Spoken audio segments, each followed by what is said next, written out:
Iona Patricia Mayers was known to my entire family simply as Joy Mayers. This is how she was introduced to us by a mutual family member back in the very early 70s when she came to the USA for the first time. I like to think that her parents lovingly called her Joy in expression of the happiness they must have felt when they saw the beautiful baby girl God had blessed them with after several boys. Her first stop in the USA was our family home in East Orange, New Jersey. And after that, most of her weekends were spent with us because she became inseparable friends with me and my sister Audrey. Many photographs taken throughout the years attest to the lifelong friendship that developed and that has now ended with her passing. Our daughter Michelle has referred to us as the Three Musketeers. As good friends do, we have shared many wonderful experiences over the past 43 years.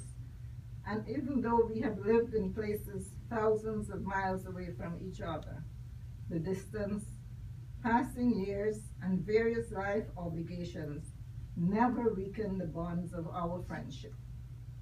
I must admit that I give all of the credit for this to Joy, because she was always so full of optimism about life. And even if months passed without any direct communication, whenever we got together, it was as if no time at all had passed. It was always so easy to fill each other in on everything that had happened in our lives, including new friendships formed. I always knew of all the events for family and friends that she made sure she found the time to attend, whether it was to celebrate or to give comfort. Joy was always so happy for everyone's successes and achievements. I don't know how she found the energy and time, but she was so enthusiastic in her support of family and friends and always gave encouragement for persons to pursue their dreams.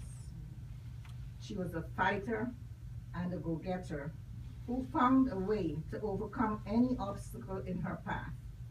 She made the best of opportunities that came her way and set a fine example for her family and friends. In our youthful days, we enjoyed some rollicking times when my sister Audrey, Joy, and I were inseparable and created wonderful memories which later in our lives gave rise to much amusement, particularly when we got together and reminisced on our partying days. We always laughed over one particular shopping outing when we bought some very colorful and way too high platform shoes that were all so much too costly. Needless to say, we left the store proudly carrying our 3 bags of the same shoes that neither one of us could ever wear because they were simply too uncomfortable to walk in, much less dance. Joy was a proverbial family friend, and my niece who's here today, Debbie, can attest to her warm heart and loving ways. When Debbie moved to Chicago, far away from family, Joy wasted no time in welcoming her and looking out for her. As Jennifer, my sister-in-law, posted on Facebook, she said, "I feel blessed to have had you part of my life, Joy. I will miss you, my friend, and that beautiful, infectious smile of yours. I will treasure all of the happy memories we shared over the years, as well as the many lifelong stories we laughed and cried about together."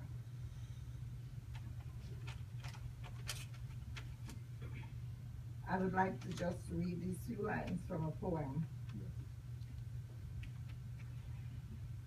written by B. Chevalier in honor of my friend Joy. True friends, like true treasures, aren't easy to find.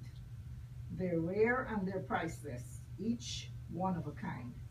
They're caring and loving and ready to share your happiest moments, your deepest despair.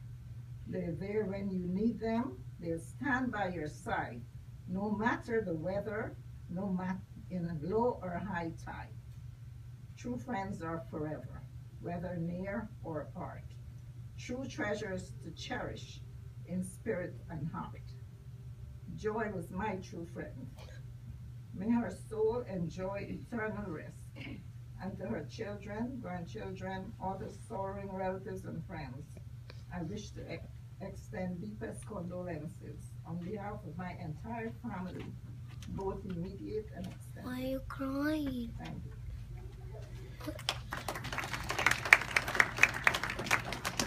Don't worry. It's not